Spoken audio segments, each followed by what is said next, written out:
The rain in Long Beach did not fall. It struck.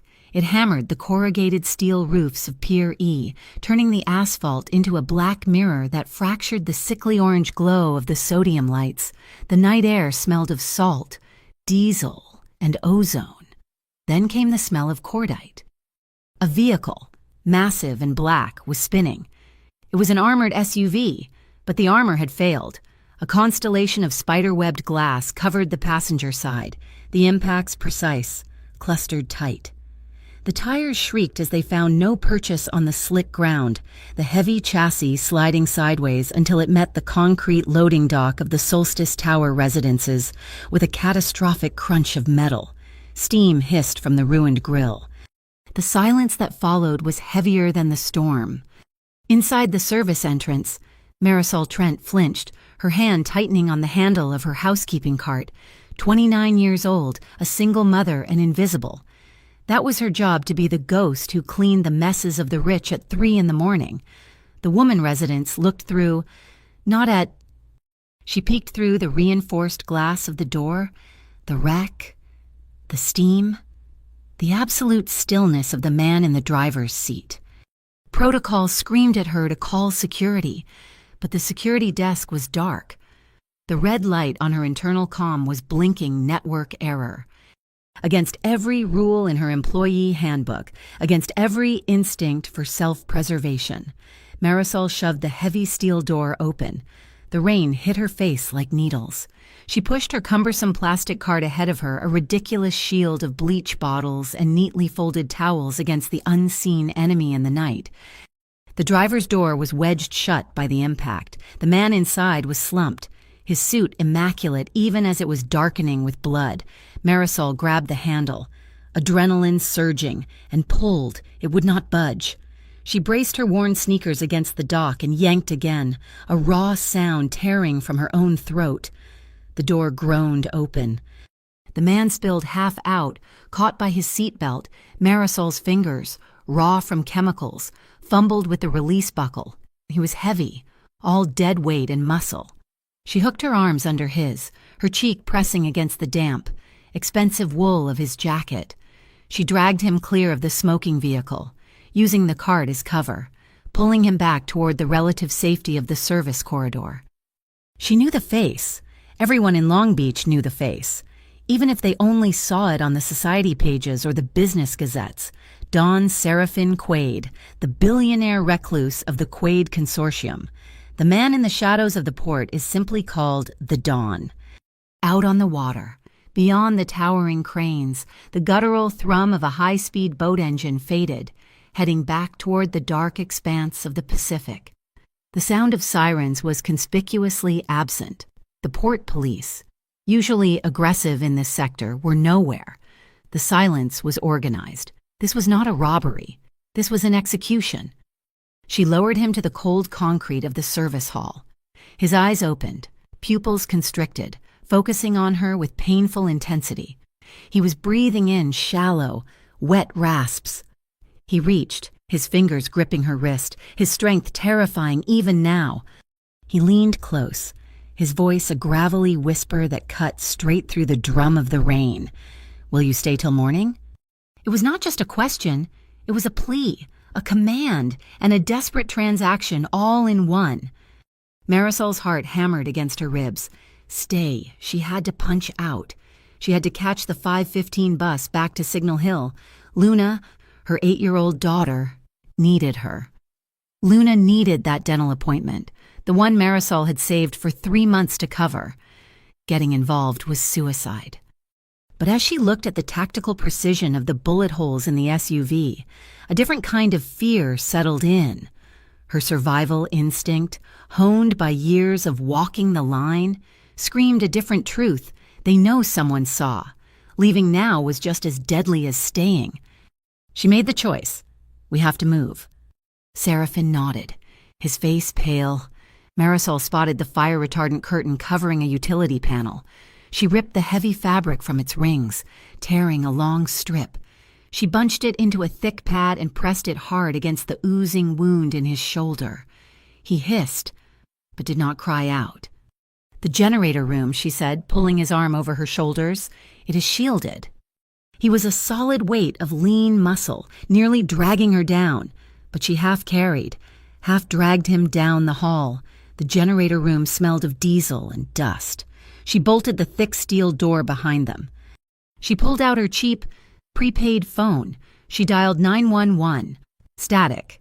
Just loud, angry static. Panicked, she tried the Solstice internal security app on her work tablet. A red banner flashed across the screen. Access denied. Someone had locked the entire building down. They were trapped. It is no use. Seraphin was leaning against the humming generator, his eyes scanning the concrete walls, analyzing. He looked at the puckered entry wound on his own shoulder, his expression less like a victim and more like an analyst. He gestured toward the door, toward the memory of the wreck outside, the spray pattern, the microcharges on the paneling. He looked back at her, his gaze sharp enough to cut. This is not the street. This is the signature of the Helios Task Force. Helios Task Force. The name meant nothing to Marisol. It sounded clean, official, like a government contractor, but the way he said it, it sounded like the end of the world.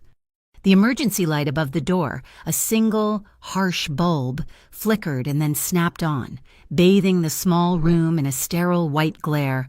It illuminated the streaks of rain and sweat on Marisol's face, her eyes wide, trapped between the wounded Dawn and the silent, professional killers hunting him. She had stayed, and in that one decision, the entire axis of her life and her daughter's had just shifted forever. Marisol Trent was not built for this. She was a creature of routine, an immigrant from Albuquerque who lived by a single, unbreakable creed: do not get involved in the troubles of the wealthy. Rich people's problems were a different species of disaster, a vortex that swallowed people like her whole. She had seen it in the high desert clinics when she was a nursing student, before Luna's impending arrival had forced her to drop out, trading a stethoscope for a housekeeping cart. Nursing, cleaning it was all the same.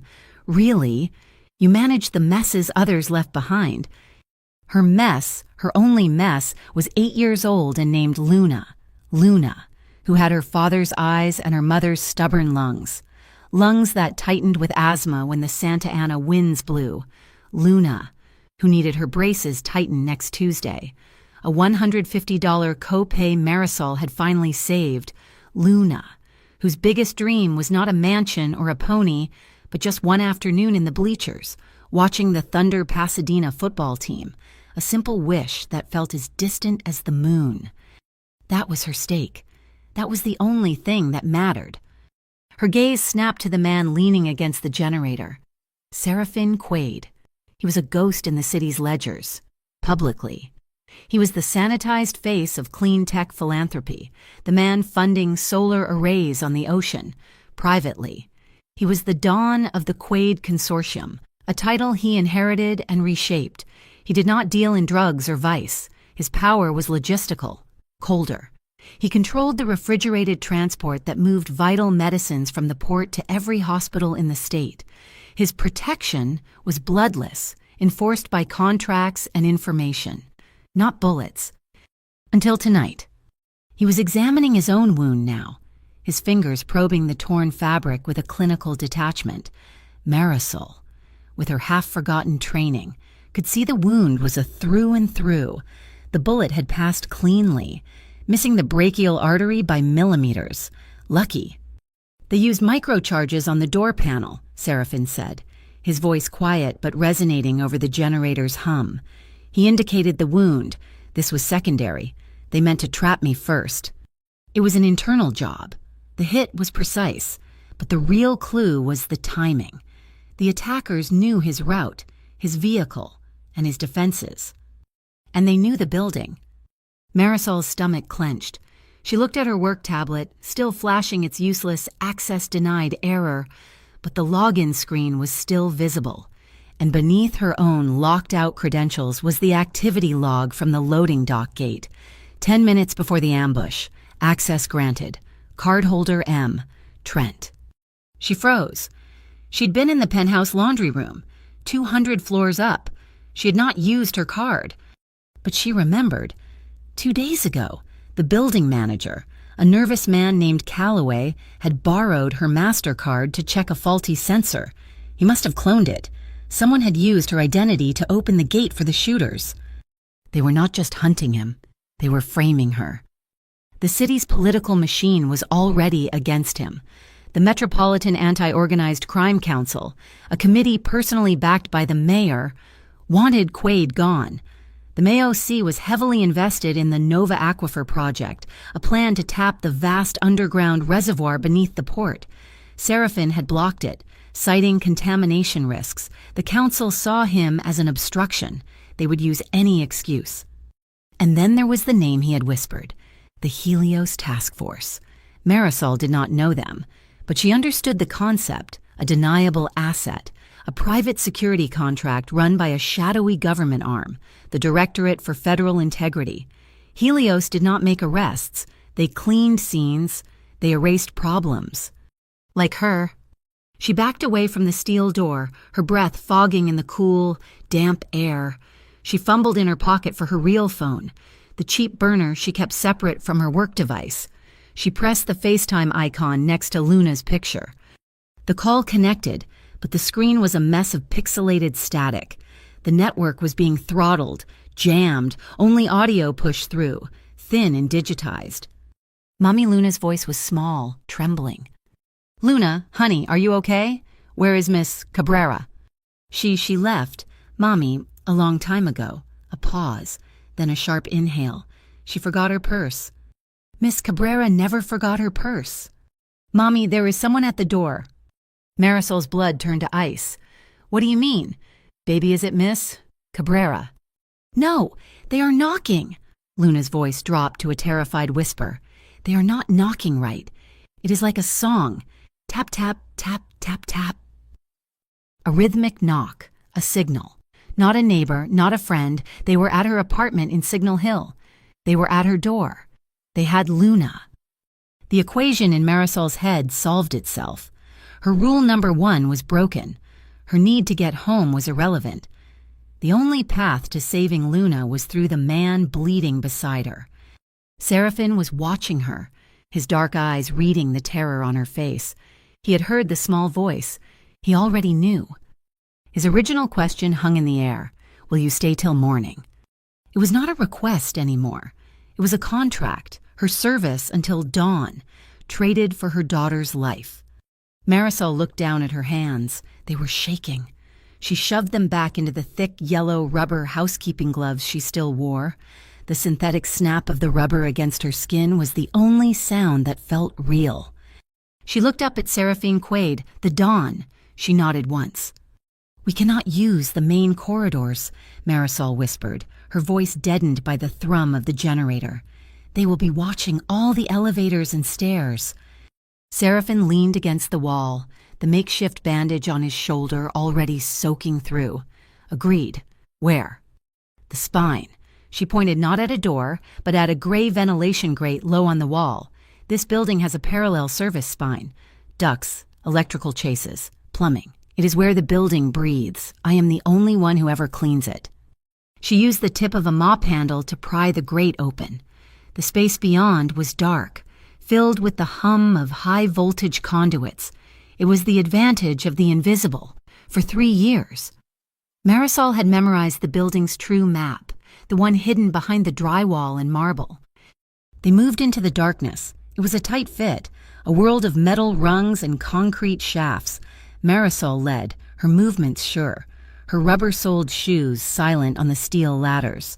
Serafin followed, his breathing controlled, betraying his pain only with the occasional sharp inhale. They descended 2 floors, emerging behind a bank of vending machines in a sub-level lobby. The area was brightly lit, clean and terrifyingly empty. Then they heard voices. A team of 4 men in dark blue paramedic uniforms strode past the lobby, heading for the service elevators. They moved like soldiers, not medics. Marisol pulled Serafin back into the shadows of the alcove. The men wore tactical earpieces and pinned to their chests, badges identifying them as Helios Emergency Response. As they passed, one man's radio crackled, a digitized voice. Clear in the quiet hall, sweep Team 2. Confirm Aurelius is secure. We are green for extraction. Aurelius, the name clicked in Seraphine's mind, connecting to the Nova Aquifer project. This was not just an assassination. It was a corporate takeover by force. Marisol held her breath until the sound of their boots faded. She let it out slowly. The garage is one level below, but it is a kill box. We need a distraction, Seraphine murmured. He pulled a heavy, industrial-looking phone from an ankle holster Marisol hadn't seen. He snapped it open, ignoring its cracked screen, and inserted a tiny SIM card he produced from his lapel. His thumb moved quickly. Typing a simple message, 0-3-5, he sent it to a single contact, Evo. What is that, she asked. A protocol. Noon bell. It activates protection for civilians linked to me. He looked at her, his eyes dark. It is meant for my family. Now, it is meant for yours. He slid the phone back into his holster. The garage. How do we cross it? Marisol's eyes scanned the corridor, landing on her own abandoned housekeeping station. Next to it sat the RS-260, the autonomous floor scrubber. Plugged into its charging port, a spark of an idea, born of pure, desperate absurdity, lit in her mind. They will expect us to run, she said. She walked quickly to the machine, unplugged it, and powered it on. She typed in her override code, switching it from its programmed route to manual remote control via her work tablet. Then she did something else.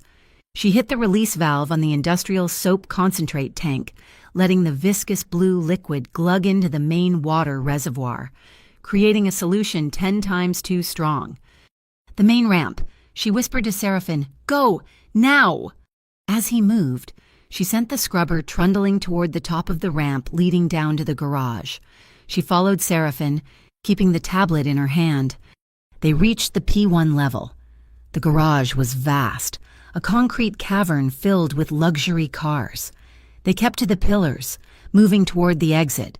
Footsteps echoed from the stairwell. Fast.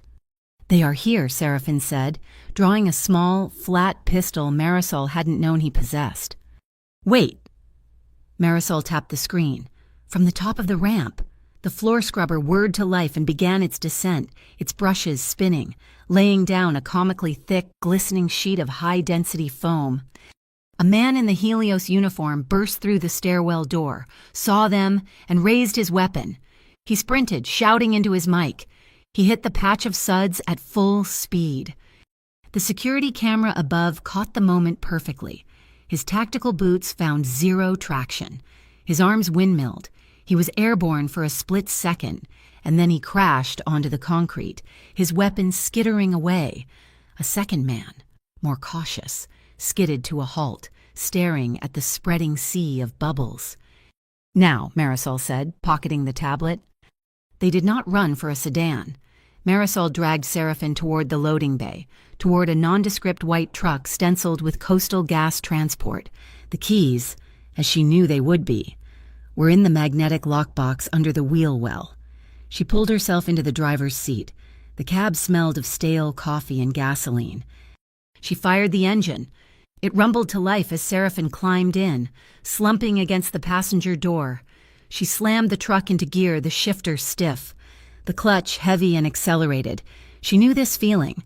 Her foster father had driven a container rig, and he had taught her, letting her practice in the empty yards of the port.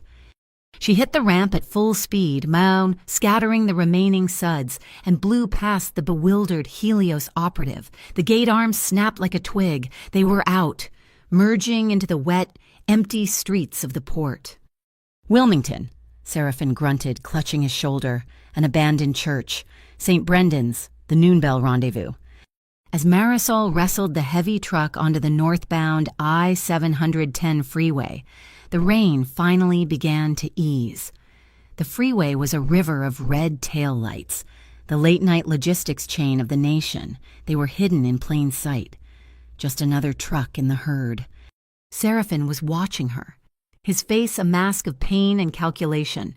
"You did not run." Back at the tower. Why? Marisol's knuckles were white on the steering wheel. Because they are at my apartment, they are at my door. They have my daughter."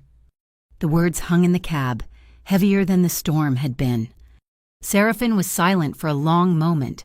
He reached inside his jacket, wincing, and pulled out a small, heavy object on a leather cord. It was a bronze charm, worn smooth with time, depicting a man in a boat. "This is St. Brendan," he said, "the navigator. My grandfather gave it to me when I first crossed the Atlantic." He pushed it into her hand, her fingers closed around the cool metal. "Keep it. If I do not make it, sell this. Take care of your daughter." Marisol could not speak. She gripped the charm, the weight of it an anchor. A new sound, a high-pitched whine, cut through the noise of the truck's engine. Seraphin looked in the side mirror. Behind us, drone. Marisol saw it, a dark shape with a single red eye, pacing them from above, keeping its distance.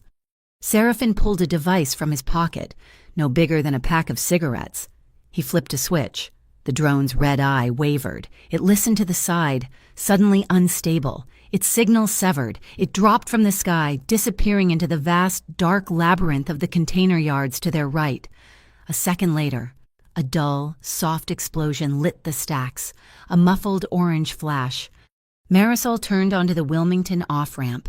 The neighborhood was asleep, the streets lined with sleeping industrial husks. And then she saw it. The dark steeple of St. Brendan's, silhouetted against the clearing, pre-dawn sky. Seraphin stared at the bell tower. The plan was simple. The great bronze bell, the one named Noon Bell, should have been ringing, a signal from Evo that the path was clear. The bell tower was silent. The church was dark. "It is a trap," Seraphin whispered. "They are already here." The heavy steel door of the gas truck groaned open.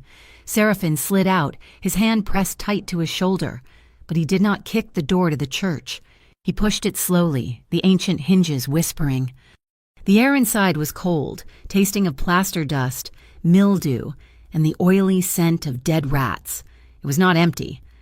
Floodlights snapped on, dozens of them mounted on scaffolding in the apse. They illuminated the center aisle, turning it into a stage, pinning Marisol and Seraphin in the merciless white glare. "Don Quaid, how good of you to drop in." The voice was smooth, emanating from the altar.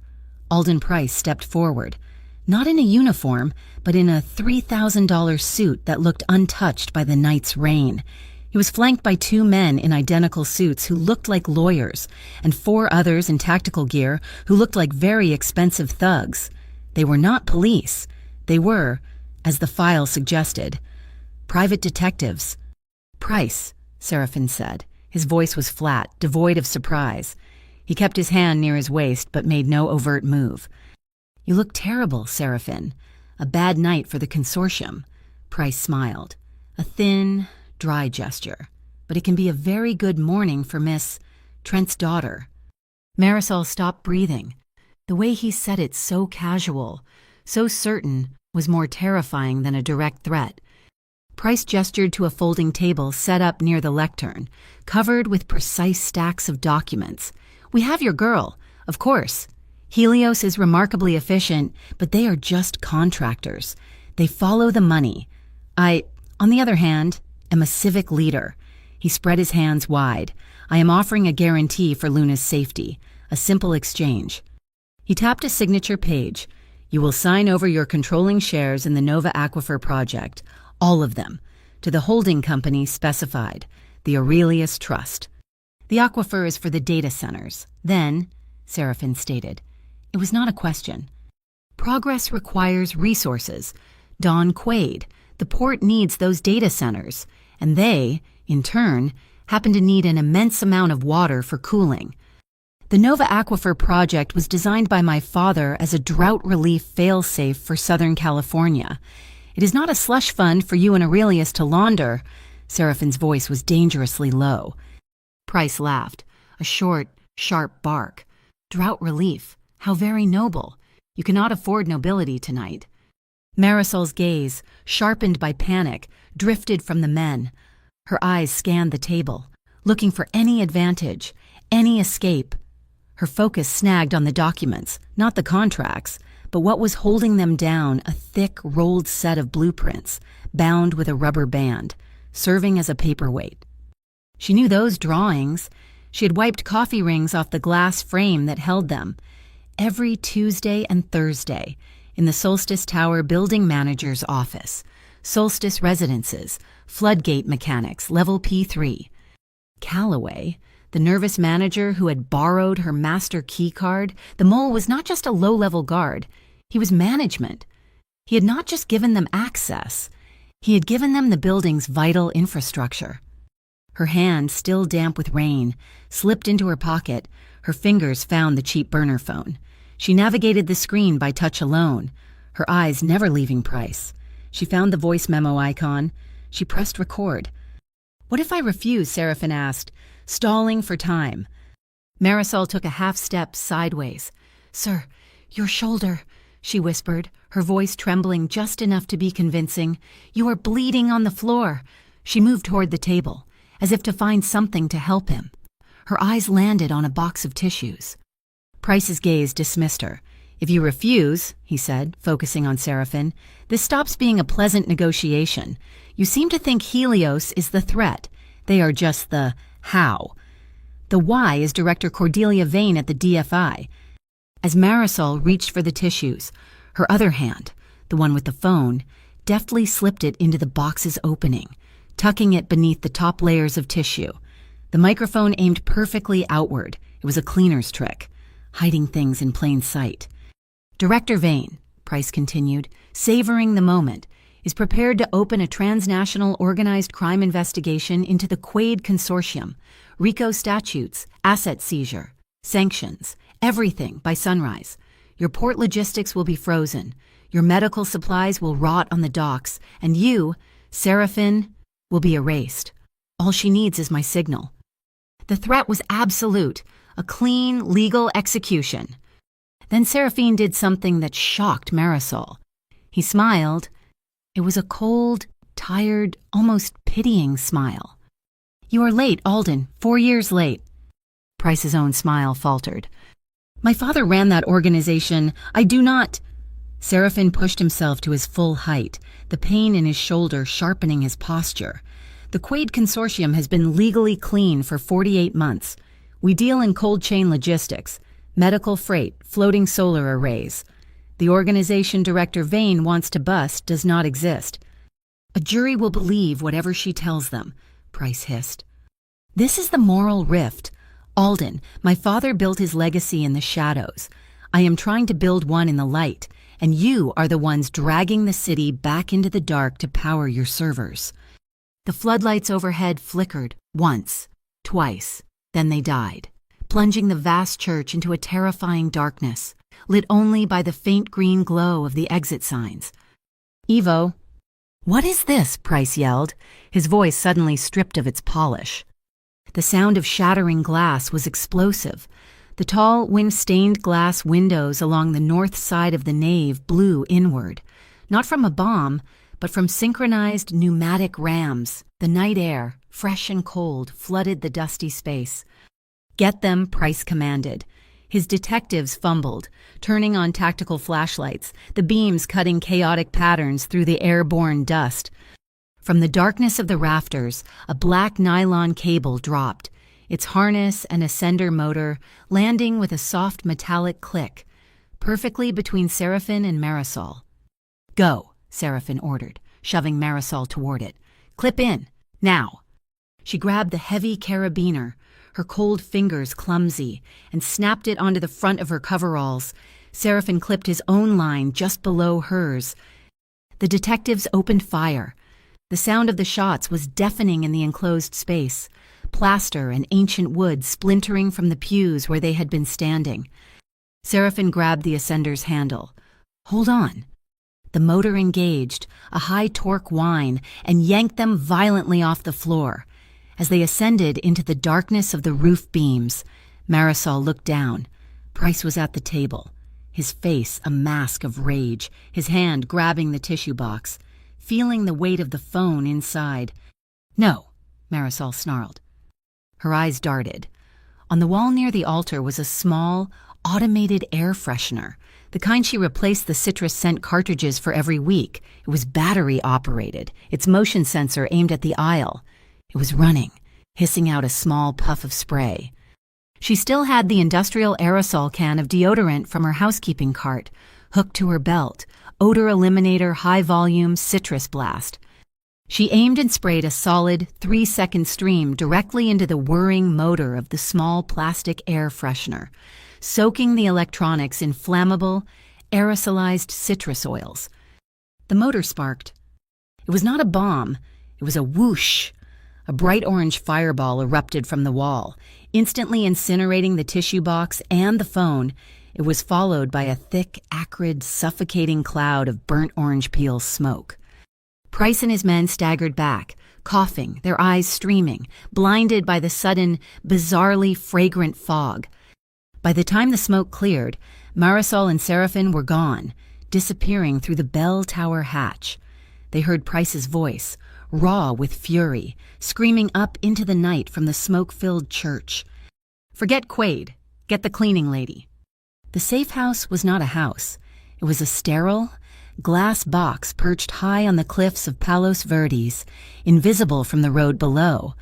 Ivo had deposited them there, his face grim, and then melted back into the pre-dawn shadows to manage the fallout. Now, they were alone. The wind howled outside, a high, thin sound that emphasized the silence within. Seraphin sat on the edge of a severe black sofa, his jacket gone, his shirt a ruin of torn, stiffened fabric. The fever had set in, a dangerous flush high on his cheekbones, and his skin was slick with a cold sweat. The wound, when Marisol inspected it under the glare of a halogen lamp, was angry, inflamed, and still weeping blood. "It is infected," she said. Her voice was not the voice of the maid. It was the quiet, clipped tone of the nursing student she had once been. Ivo had left a military-grade trauma kit on the polished concrete counter. She found antiseptic wash, butterfly closures, and a sterile suture kit. Her hands, which had been so steady with the industrial chemicals and the improvised explosives, were trembling. She clenched them, took a deep breath, and willed them still. "This will hurt," she warned. "Do it," he replied, his voice rough. She cleaned the wound, her touch firm, efficient, he hissed, a sharp intake of breath that was the only sound he made, his entire body rigid. She had to lean in, her face only inches from his, to see the needle clearly. The proximity was suffocating. She could feel the waves of heat rolling off his skin, the furnace of his fever. The air was thick with the scent of him, not just the metallic tang of blood, but a clean, sharp smell of soap and the underlying, salty trace of the ocean. Her own hair, still damp from the rain, brushed his uninjured shoulder. She made the first stitch, his body locked, a tremor of pure agony running through him. She paused, her hand hovering.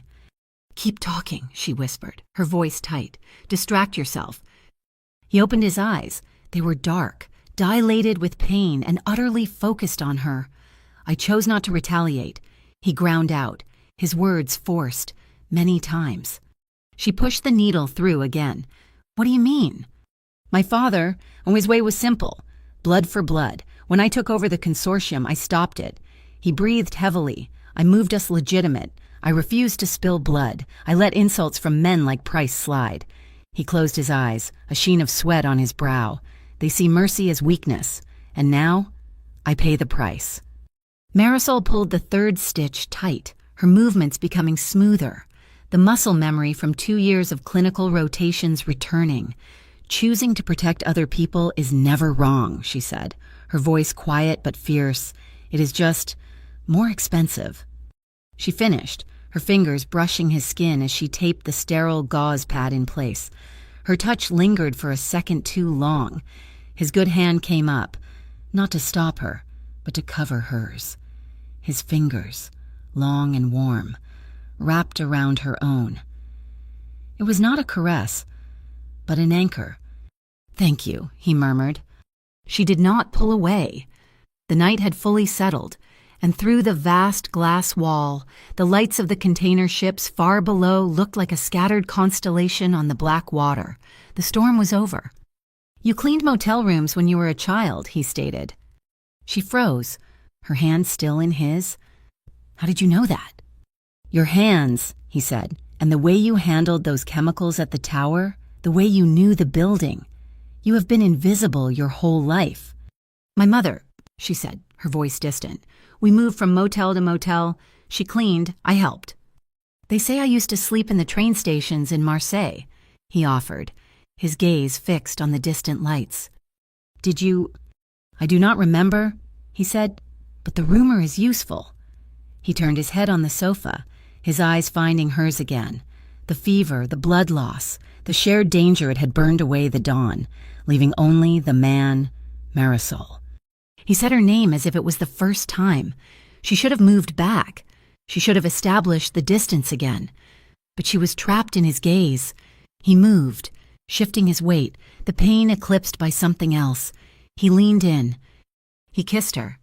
It was not a kiss of passion, but of desperation and profound recognition. It was slow and deep, a drowning man's last breath. His lips were hot from the fever, chapped and tasting of salt. Her heart, which had been hammering with fear, now hammered with something else entirely, a heavy, frantic beat against her ribs. Her hands came up, not to push him away, but to steady herself, landing on his uninjured shoulder. She could feel the hard, lean muscle beneath her palms, his good arm wrapped around her waist, pulling her closer, molding her against his side. His other hand, the injured one, came up to her face, his fingers gently tracing the line of her jaw. His touch was hesitant, almost reverent. The kiss deepened, and her breath hitched. It was a silent, desperate conversation. His arm at her waist tightened, but his hand went no lower.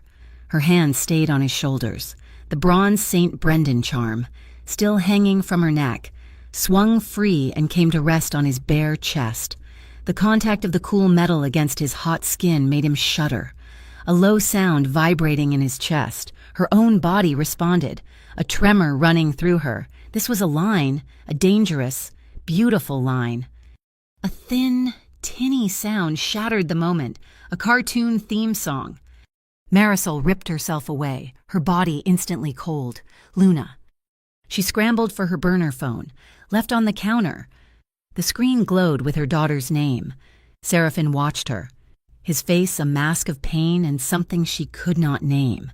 He did not try to stop her. He gave her the space, his gaze fixed on her, a mixture of raw hunger and a sudden, sharp respect. Luna Marisol's voice was shaking. "Baby, are you okay?" Static hissed on the line. "Mommy, I am scared." The knocking stopped. "Where are you? Are you hidden?" "In the pantry. Mommy," Luna's voice was a terrified whisper. "Miss Cabrera she is asleep on the floor. She will not wake up." Marisol's blood turned to ice. "Luna, listen to me." "She left a note, Mommy." The sound of paper crackling. Before the knocking, she left it on the counter. It says, "Go with the trusted person to the Blue Lantern shelter." And she signed it. But it is not her name. "What does it say, baby? What is the signature?" "It is a drawing," Luna whispered. "A little bird, a bluebird." Blue Lantern, bluebird, a code. Someone else was in play, but Miss Cabrera was down. Helios was still there. She hung up, her mind racing. She looked at Seraphin. They heard her. "Miss Cabrera. She is unconscious. My daughter is alone, hiding."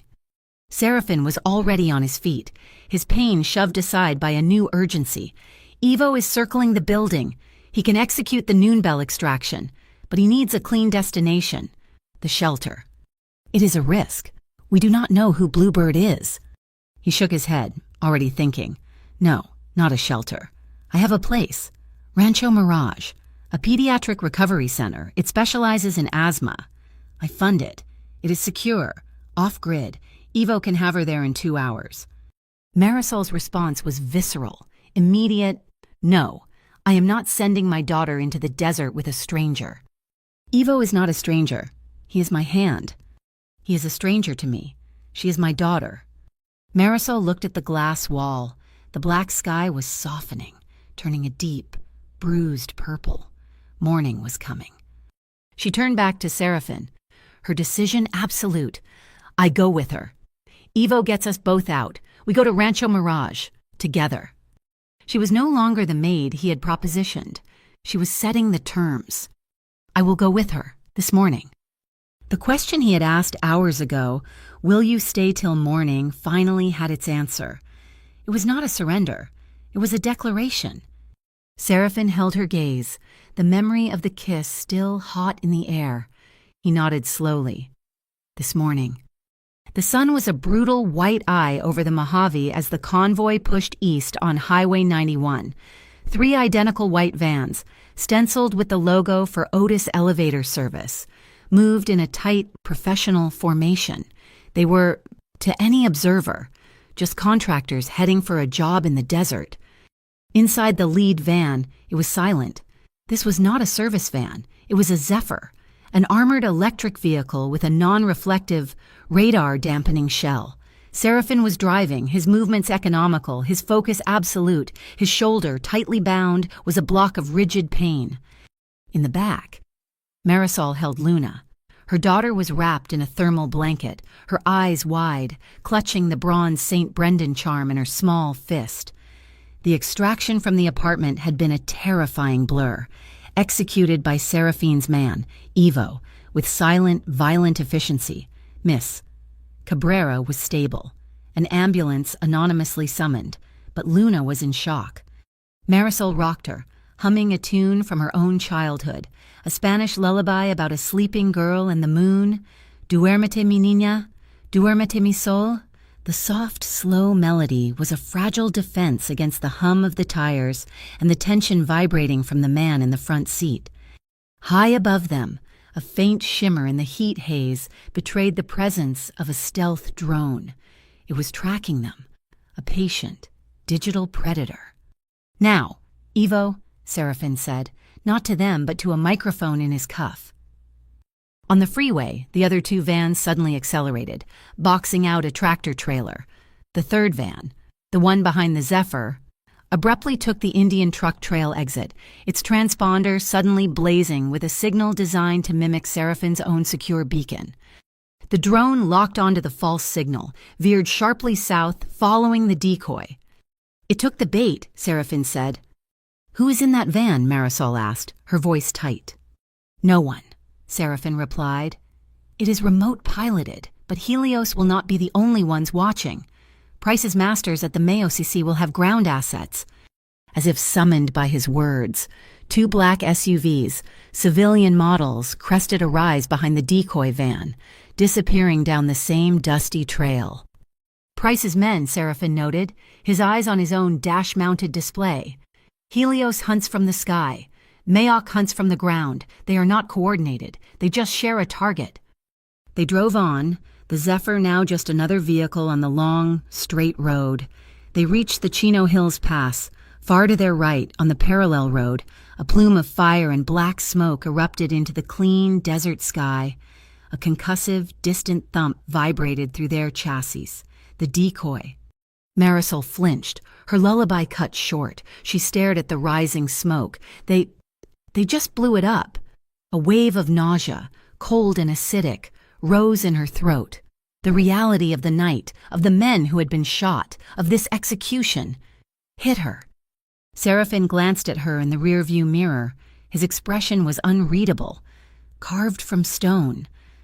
My people are not paid, Miss Trent.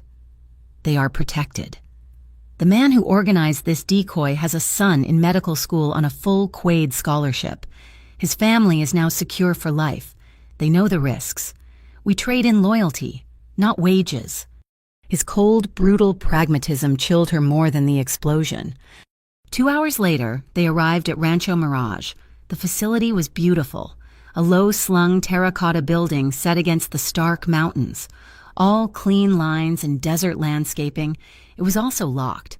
The digital keypad on the staff entrance was dark. Seraphin waved his own access card.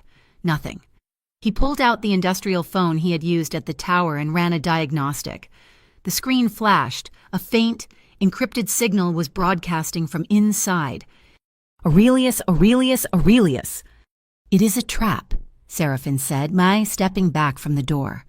Price knew about this place. The dry desert air, combined with the stress, was too much. Luna, silent for hours, suddenly coughed. It was not a normal cough. It was a tight, dry, barking sound that sealed Marisol's throat with panic. The wheeze. "Her inhaler," Marisol said, digging frantically in the go bag Evo had packed. It was not there. No. Her portable nebulizer?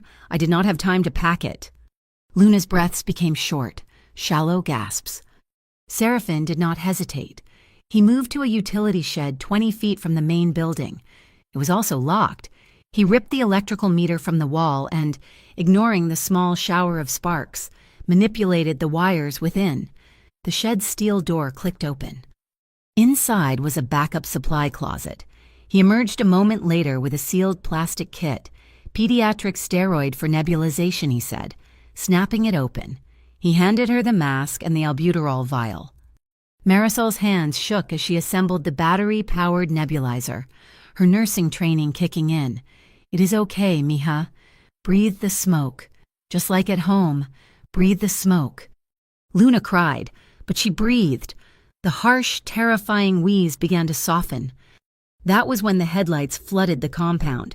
4 black, unmarked vans, the same type from the church, rolled in, blocking the only exit. The Helios task force had arrived, not fooled by the decoy for long. "The roof," Seraphin said, grabbing the medical kit. He pushed Marisol and Luna toward a maintenance ladder. They scrambled up, emerging onto the flat, gravel-covered roof. They were exposed, a perfect target in the twilight. Below, doors opened, and men in dark tactical gear began to deploy. Marisol looked around, desperate. The lights of Palm Springs glittered in the valley below. High overhead, the red and green lights of a commercial jet descended toward the airport. An idea, insane and brilliant, seized her. She looked at the polished, mirrored glass solar panels lining the edge of the roof. She ran to the nearest one, a heavy, decorative panel mounted on the parapet. She smashed it with the empty oxygen tank from the nebulizer kit. "What are you doing?" Seraphin yelled. She grabbed a large, curved shard of the mirrored glass.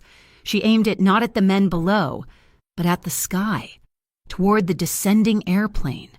"SOS, SOS," her hand, slick with sweat, flashed the dying sunlight in the universal code, ... .. "They cannot see that," Seraphin started to say. "They do not have to," she shot back. "Not stopping. That is the approach path for PSP. It is restricted airspace. They will see an unauthorized signal. They have to report it." 3 minutes later, a new sound. A helicopter. Not police, but a local news chopper, its searchlight snapping on. Drawn by the public chatter from air traffic control about a potential emergency signal at the quarantined medical facility. The Helios team below froze. Their movements became uncertain. They were contractors, deniable assets. Their entire operation depended on the dark. Now, a spotlight was painting their vehicles. The thwack, thwack, thwack of a different kind of weapon echoed from the ridge behind them. Paint. Phosphorescent green paint splattered across the windshields of the Helios vans, blinding them, marking them. Evo. This way, Seraphin grabbed Marisol's arm, pulling her and Luna toward the far side of the roof. An irrigation ditch, deep and wide, ran from the property line down into the valley. They half slid, half fell into the ditch, landing in 6 inches of cold, muddy water. They ran, concealed by the concrete walls as the sounds of confusion shouting, the news chopper's blades, the whine of Evo's ATVs erupted behind them. They did not stop running for a mile. Finally, huddled behind a concrete aqueduct, Seraphin looked at Marisol. She was covered in mud, her hair matted, her face streaked with grime. She was still holding Luna, who had fallen asleep, her breathing finally even. The Don, the man who commanded a logistical empire, looked at the exhausted cleaning lady. His gaze was stripped of all pretense. The gratitude for the rescue at the tower was gone, replaced by a raw, startling respect. She was not a victim. She was not a pawn. She was a combatant. Evo worked fast. The clue left by the terrified babysitter, Blue Lantern Shelter, was the key. Within an hour, Evo, operating from a mobile command van parked under a freeway overpass, had broken it. The Blue Lantern was not a shelter. It was a defunct shell corporation from the 1990s, its only remaining asset. Its single-line item in the state database was a long-term, prepaid lease on a cold storage vault in El Segundo. The vault was located in a data fortress, a gray, anonymous building that housed the digital secrets of aerospace contractors and, as Evo discovered, the Aurelius Trust. This was the nexus. This was where Price and Vane kept the contracts for the Nova Aquifer and the digital receipts for Helios. "It is a fortress," Evo said, his face illuminated by 3 screens, biometrics, air-gap network, armed guards. "We cannot get in." "They can," Seraphin said, looking at Marisol. "We cannot, but a safety inspector can." The plan was audacious. Born of desperation and Marisol's unique expertise, they called it Laundry Day. At 4:40 p.m. the next day, Marisol Trent walked into the lobby of the El Segundo Data Fortress. She was no longer the mud-streaked survivor. She wore a crisp navy blue polo shirt with an embroidered logo for Industrial Safety Solutions. Her hair in a tight bun, a clipboard in her hand, the ID badge, perfectly cloned by Evo, announced her as a regional supervisor. She looked bored, efficient, and completely invisible. She was there to conduct a surprise audit of the janitorial closets, citing a recent OSHA complaint. The guards, used to a parade of contractors, barely glanced at her. She found the 3rd-floor utility closet, right above the Aurelius vault. She had one tool, a gallon container of industrial-grade ammonia. She unscrewed the cap, poured a third of it onto the concrete floor, and wedged the container behind a drain pipe. She took a small breath freshener vial from her pocket and sprayed it, masking the first sharp fumes. Then, she walked calmly to the main corridor and pulled the fire alarm. The building's protocol took over. Alarms blared, not for a fire, but for a chemical alert. The 3rd floor, and the 2 floors below it, began a mandatory evacuation. In the chaos, Seraphin, who had been waiting in a hijacked freight elevator, moved. He used the evacuation stairwell to access the ventilation crawl space, positioning himself directly above the server room. Marisol did not evacuate. She walked toward the spill, holding a wet rag to her face, yelling at fleeing office workers to move calmly to the west exits. As the server room emptied, Evo made his move. He was not in the building. He was parked in a broadcast van 2 blocks away. He routed a signal through the building's compromised PA system. It was not an announcement. It was a high-frequency, layered audio tone, broadcast only into the server room. It was a classic air-gap jump, the server's own high-fidelity microphones, designed to listen for signs of mechanical failure, picked up the audio, interpreted it as code, and a worm tunneled its way into the secure network. From the ventilation shaft, Seraphin watched the download begin, the data siphoning from the Aurelius mainframe onto his hardened device. The files confirmed everything. He saw the authorization, signed by Director Cordelia Vane, waiving the environmental reviews for Nova Aquifer.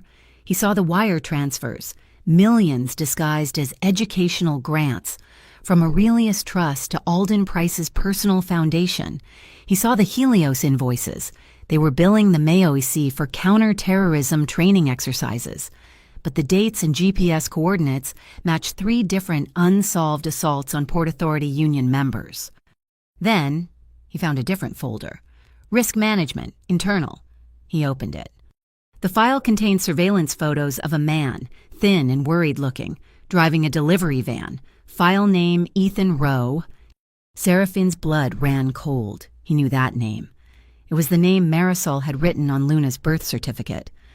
The file detailed how Helios had coerced Ethan, leveraging old debts, forcing him to act as an informant on the docks, but he had been sloppy. His final assignment, the one that broke him, was an order to plant a GPS tracker on a school bus, a bus that carried the children of several city officials who opposed the Nova Aquifer deal. Ethan had refused. He had taken the tracker, panicked, and vanished. He had not just abandoned his family, he had been running for his life. A new alarm blared. Not the chemical alert, this was the real one. A silent trace in Evo's worm had been tripped. Red lights flashed. Heavy steel security doors slammed down at both ends of the corridor, trapping Seraphin in the utility spine and Marisol in the evacuation zone. She was trapped. The exit stairwell was sealed. She ran back, her heart in her throat. Seraphin dropped from the vent above, landing silently beside her. They know. We are locked in. Marisol looked around, her mind racing. They were in a service corridor, and parked in a charging alcove, identical to the one at Solstice, was an autonomous floor scrubber. Next to it sat a spare 300-pound battery pack on a charger. The floor, she panted, pointing, the sensor. The door was held by a magnetic lock, but it was reinforced by a pressure sensor in the floor plate, designed to prevent it from closing on a cart. She grabbed the handle of the wheeled battery caddy. Seraphin understood. They both shoved the massive battery pack, rolling it off its caddy. It crashed onto the floor sensor plate with a sickening crunch of plastic and metal. The sensor, overwhelmed by the weight and the impact, registered a catastrophic failure. Its default, per fire code, was to release. The magnetic lock at the far end of the hall clicked open. They ran, bursting through the door just as the first Helios operatives arrived on the floor. They did not look back. They hit the main stairwell, merging with the last dregs of the evacuating office workers. It was 5:00. They were just two more tired employees, heads down, walking out of the lobby and into the parking garage, blending into the rush hour crowd. They were almost to Evo's van when a figure stepped from between two parked cars. Marisol. She froze. The voice was a ghost. She turned. Ethan Rowe. He was thinner than she remembered, his eyes hollow with fear. I knew they would come here, he stammered, his hands shaking. I have been watching them. I knew they would try to erase the backups. Seraphin moved, placing himself between Marisol and the man, his hand on his weapon. No, please, Ethan pleaded, ignoring Seraphin. His eyes locked on Marisol. They took everything from me. I have one thing left. He held up a small, black hard drive. I copied their black book before I ran. All their real clients, all their orders. It is everything, please. Just let me help. I need to know she is safe. I need to know my daughter is safe. Seraphin was rigid, assessing the new variable, the new threat. But Marisol looked past Seraphin, at the man who was Luna's father. He was not a threat. He was just as broken as she was. Okay, Ethan, she said, her voice shaking but gaining strength. Okay, we will take your help. The houseboat rocked gently on the black water of the marina, the rhythmic lapping of the tide against the hull the only sound. It was a borrowed pocket of peace in a city that had tried to kill them. In the tiny forward berth, Luna was fast asleep, exhausted, the bronze St. Brendan charm clutched in her small, limp hand. In the main cabin, the three adults formed a tense triangle. Ethan sat at the fold-down table, the black hard drive placed between them like a grenade.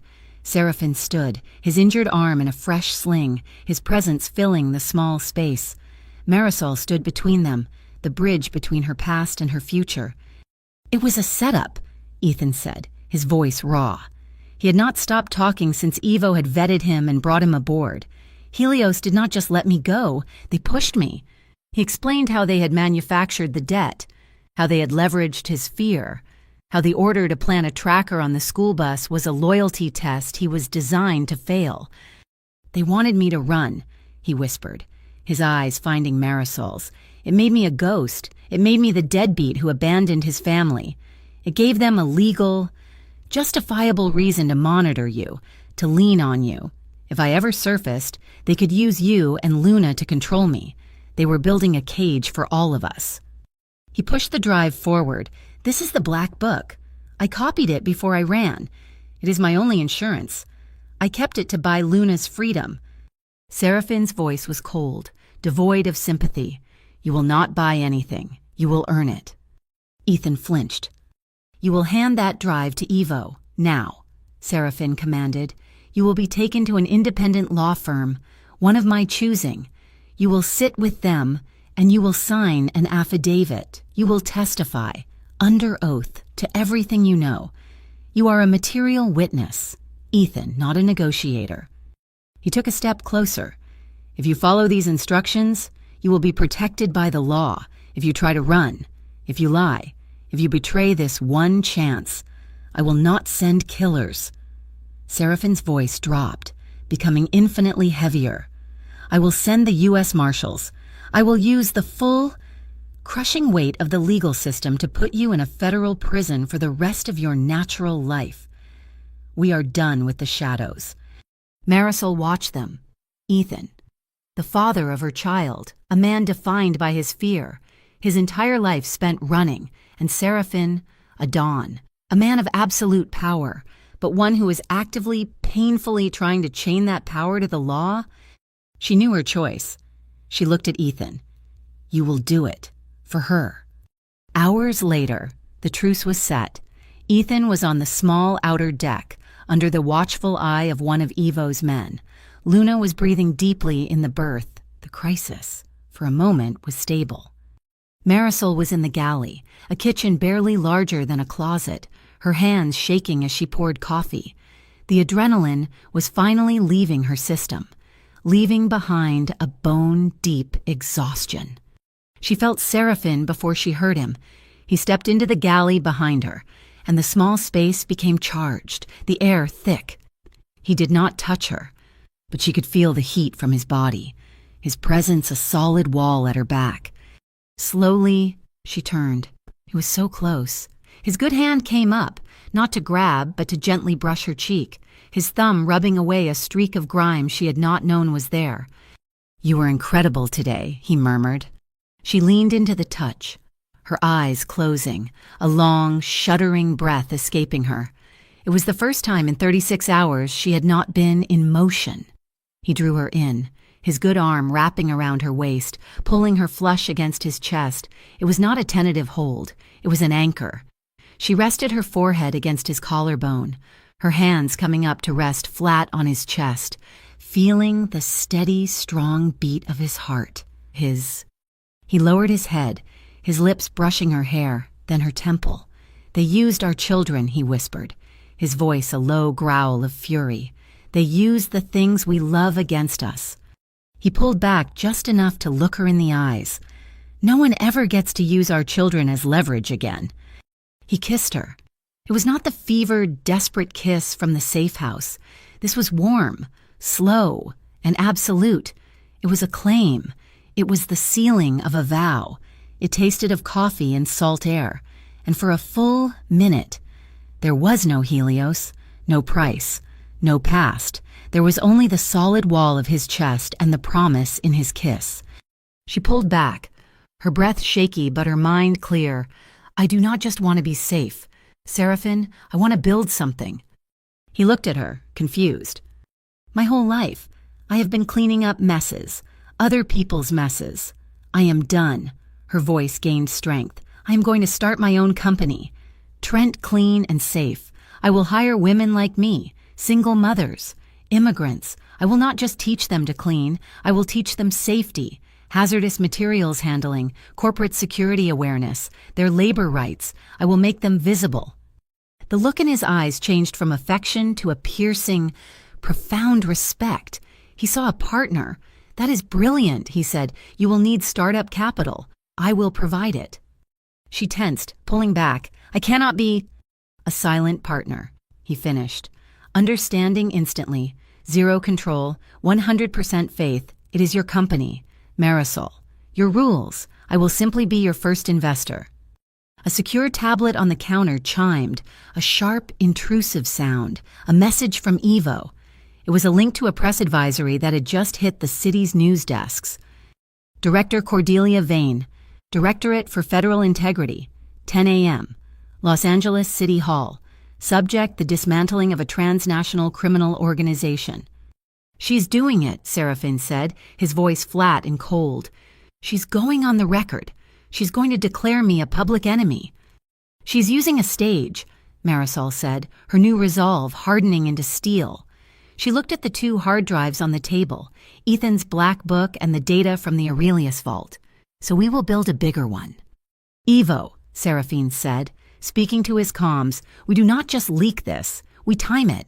I want a public livestream set up, independent of the press pool, and I want these files delivered by bonded courier to the Urban Justice Office and the State Water Commission at 10:01 a.m. Exactly. He looked at Marisol. Vane will be there in her suit, wrapped in the flag, backed by the DFI. They will be expecting me to respond with lawyers. They are not getting you, Marisol said, stepping away from him, her posture no longer that of a woman being protected, but of one preparing for battle. They are getting me. Marisol, no, it is too dangerous. Who has more right, she demanded, her eyes flashing. They used my ID to start this. They hunted my daughter. They want to talk about cleaning up the city. I am the cleaner. I am the one who knows where all the dirt is. They want a clean city. I will give them one. Clean water, clean contracts, and clean power. The air on the steps of Los Angeles City Hall was a circus of media. At precisely 10 a.m., Cordelia Vane, director of the DFI, stepped up to a podium bristling with microphones. She was the picture of federal authority, her suit a severe navy blue, the flags of the nation and the state flanking her. Good morning, she began, her voice crisp, amplified. I am here today to announce a multi-agency operation to dismantle a transnational criminal organization that has, for decades, poisoned the logistics of this great port. She was drowned out, not by a heckler, but by a broadcast. Across the plaza, on the steps of the public library, a second, smaller crowd had gathered. In its center stood Marisol Trent, holding a smartphone on a gimbal. A portable screen behind her, powered by a battery pack, had just flickered to life. The feed was raw, unpolished, and streaming live on a channel Evo had created just 1 hour before We Deserve Clean. My name is Marisol Trent, she said, her voice shaking but carrying, amplified by her own small speaker. I am a cleaner, and Director Vane is lying to you. The media pool swiveled, a confused beast, turning its cameras toward the new show. Vane's face tightened. Miss Vane is here to talk about crime, Marisol continued, her viewership numbers exploding online as thousands joined the feed. So let's talk about this. The screen behind her lit up with the Aurelius Black Book. It was not a summary. It was the data itself. Scanned wire transfers from the Aurelius Trust to Alden Price's Educational Foundation. Invoices from Helios, billing the city for anti-terrorism training on the exact dates that union members opposing Price had been hospitalized. And then, the final file, the architectural map of the Nova Aquifer, showing the proposed public pipelines. Overlaid in red was a second, hidden map, a direct, massive pipeline diverting 70% of the water to a series of black site data centers owned by Aurelius. This is not public safety, Marisol declared, her voice ringing out. This is a theft. They are stealing our water to cool their private servers, and they are using a federal contractor to silence anyone who gets in their way. Cordelia Vane smiled, a thin, cold gesture. She gave a slight, almost imperceptible nod to her security detail. 4 men in dark suits, their Helios lapel pins glinting, broke from the crowd.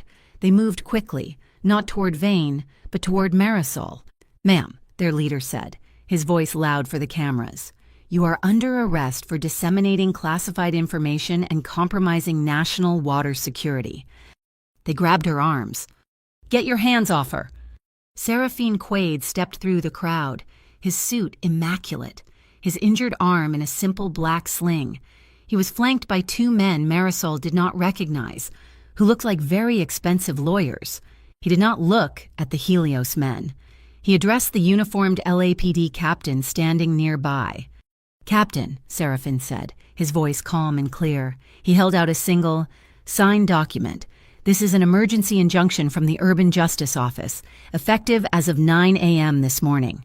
It freezes all assets and suspends all operational licenses for Helios Task Force and the Metropolitan Anti-Organized Crime Council, pending a federal investigation." The captain read the order. His face went pale. He looked at the Helios men, whose hands were still on Marisol. "Son," the captain said, "you are now a civilian. You touch her again, and you will be the one I arrest. Stand down, all of you." The Helios team froze, their authority vanishing in an instant. It was too much for Alden Price. He stood on the edge of the crowd, his face gray, his money was frozen, his protection was gone, he was ruined. He shrieked, his voice cracking, his eyes wild. He pulled a small silver pistol from his jacket. "You did this." He aimed at Marisol. Chaos! The crowd screamed, scrambling, but before Price could fire, Ethan Rowe, who had been standing at the back, surged forward. He shoved Marisol, pushing her out of the line of fire. The gun went off. The sound was a flat, ugly crack. Ethan cried out, stumbling, clutching his side. The bullet had torn through his jacket, a glancing wound, but he was down. Price tried to aim again. He was too slow. Seraphin moved, not like a businessman, but like a predator. He crossed the space in 2 steps. He did not punch Price. He did not shoot him. He seized the man's wrist, his grip like steel, and twisted. A sickening snap of bone echoed, and the pistol clattered to the granite. Seraphin kicked it away, his vow of no blood, broken only by the man he was trying to save, held. On the houseboat in the marina, Luna watched the chaotic, screaming feed on Evo's tablet. She saw her mother fall. She saw her father clutch his side.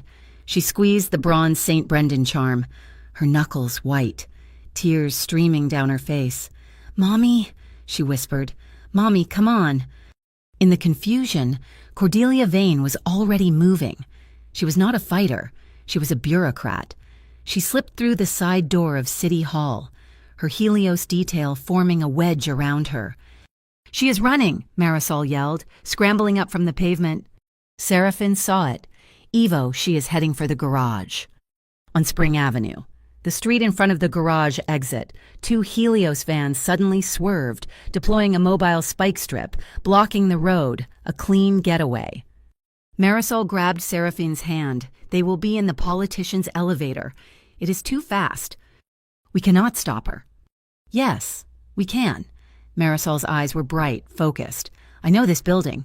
I cleaned this building." She pulled him toward a service door marked Utility Access. "Code is 1421. It is the janitor's birthday." She punched it in. The lock clicked. She pulled him into a dark concrete tunnel filled with pipes and the smell of ozone. "This is the main conduit. It runs straight under the building. It lets out by the P4 garage entrance. We can beat her there." They ran, their footsteps echoing in the dark. Cordelia Vane's black SUV sped down the internal parking ramp. The driver saw the exit gate, still 50 yards away, and accelerated. Clang, clang, clang! A heavy, corrugated steel emergency gate slammed down, sealing the exit. The SUV shrieked to a halt, inches from the barrier. Marisol and Seraphin stepped out of a utility closet, blocking the SUV from behind. Vane was trapped. The tinted rear window of the SUV hissed down. Cordelia Vane stared at Marisol, her face perfectly calm, her composure absolute. "You have made a very serious mistake, Miss Trent." "You are under arrest," Vane, Seraphin said. "Am I?" Vane smiled. "You have no authority here. All you have done is trap yourselves with me. And you," she said, her eyes locking on Marisol, "have a child, Luna, an 8-year-old girl, currently in the care of a known criminal associate whose father is a fugitive witness and whose mother is now a domestic terrorist." She leaned forward. "You will give me those hard drives. You will retract everything, or I will make one call, and Luna will be in the state protective system by noon. You will never see her again." It was her final weapon, the full, cold power of the state. Marisol's hand was shaking. She was holding her phone. It was still streaming. 10,000 people were watching this dark, grainy feed from a parking garage. She stepped forward, pushing the phone's camera lens through the open window, inches from Vane's face. "You just threatened my daughter," Marisol said, her voice dead calm, vibrating with pure, cold rage. "You just admitted to extortion, live, in front of tens of thousands of people. You are done." Cordelia Vane's perfectly composed face fractured, the realization that her threat, her final ace, had been broadcast live, struck her mute. In the echoing silence of the parking garage, they heard new sounds, not the tactical bootsteps of Helios, but the heavy, authoritative tread of organized, legitimate force. Agents from the Urban Justice Office, backed by the State Attorney General's task force, flooded the garage entrance, their weapons held low, their authority absolute. "Director Cordelia Vane," the lead agent announced, his voice booming in the concrete space. "You are under arrest for conspiracy, extortion, and violation of federal ethics." Upstairs, on the plaza, the live cameras captured the corresponding move. As Alden Price was being treated by paramedics for his broken wrist, the LAPD captain, now holding the UJO injunction, formally cuffed him. "Alden Price, you are being detained on behalf of the Attorney General's office. The remaining Helios operatives, their authority dissolved, were disarmed and cuffed one by one. Their downfall streamed on every major news network. The state officially revoked their operating license, effective immediately." The knot had been cut. In the days that followed, the city's corrupt infrastructure collapsed. The Nova Aquifer project was seized by the state and converted into a public utility trust, its charter rewritten to prioritize hospitals and schools first. The Quaid Consortium, in exchange for Seraphine's full cooperation and the submission of the Aurelius Black Book, received conditional immunity. Seraphine's clean logistics network was deemed vital, but his father's shadowy empire was permanently dismantled, its assets forfeited to a victims' restitution fund. Ethan Rowe survived his wound. True to Seraphine's word, he was given legal counsel, not assassins. He testified fully, his evidence corroborating Marisol's and sealing the case against Price. For his cooperation, he received a reduced sentence and, more importantly to Marisol, a structured legal right to supervised visitation with his daughter once he had served his time. Marisol had faced her past, not with vengeance, but with the unyielding force of law and mercy. 4 months later, a new logo was being painted on the side of a van Trent Clean and Safe. With startup capital from a community reinvestment fund which Seraphine had anonymously endowed, Marisol launched her company. Her first major contract, won through a competitive and transparent bidding process, was the City of Los Angeles. She was now in charge of security-cleared sanitation for City Hall. The woman they tried to frame was now the one ensuring the building remained clean. The fall air was crisp, the sky a perfect, cloudless blue. On the 50-yard line of the Thunder Pasadena Stadium, Luna, now 9, tossed a football in a high, wobbly arc. She was laughing, her breath clear. Seraphine, his sling long gone, caught the ball. He tossed it back, his movements easy. "Good throw. Now remember what we practiced," he said, his voice calm. "When you feel the air get tight, you breathe in for 4, hold for 4, out for 4. You control the air. Luna, it does not control you." Marisol watched from the bleachers, a quiet smile on her face. This was Luna's dream.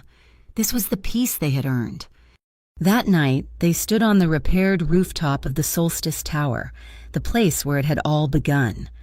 The wind off the Pacific was cool, and the lights of the port glittered below, a sprawling galaxy of commerce and life.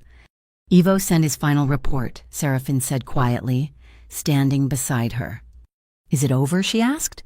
"It is over. Helios is dissolved. The DFI is being investigated from the top down. Aurelius Trust is bankrupt. Its partners have fled the country." The city council passed the Clean Contracts Water Act this afternoon. He turned to her, and he was not holding a weapon or a phone. He held a small, beautifully framed box. Inside, the bronze St. Brendan charm rested on dark velvet. "You kept it," she whispered. "It is a navigator's charm," he said, "but you are not lost anymore. Marisol, you were never lost. You were just invisible." He pressed it into her hands. "From now on, you do not need a charm. You are your own charm." She set the frame down. The wind gusted, cold and sharp. Seraphine stepped closer, taking a thick cashmere blanket from a nearby chair and wrapping it around her, pulling her back against his chest. He enveloped her, his good arm coming around her waist, his other hand finding hers. She leaned her head back against his shoulder, her body fitting against his. A perfect, safe alignment. The frantic heat of their first encounters had settled into a deep, profound warmth that radiated through the blanket, through their clothes, a shared core of strength. He lowered his head, his chin resting on her hair. "Will you stay till morning?" he whispered, his voice the same low rumble she had heard in the service corridor. But the words were different now. They were not a desperate plea for survival. They were a request for a lifetime. She turned in his arms, the blanket pooling around them, her hands coming up to frame his face. She looked into his eyes, the eyes of the dawn who had chosen the light, the eyes of the man who had seen her when she was invisible. Their kiss was slow, a stark contrast to the fevered, desperate kisses of their escape. This was not about survival. It was about arrival. It was the warmth of skin, the soft brush of breath, the steady beat of his heart under her palm, and the absolute certainty of being safe. It was a promise of 1,000 quiet mornings.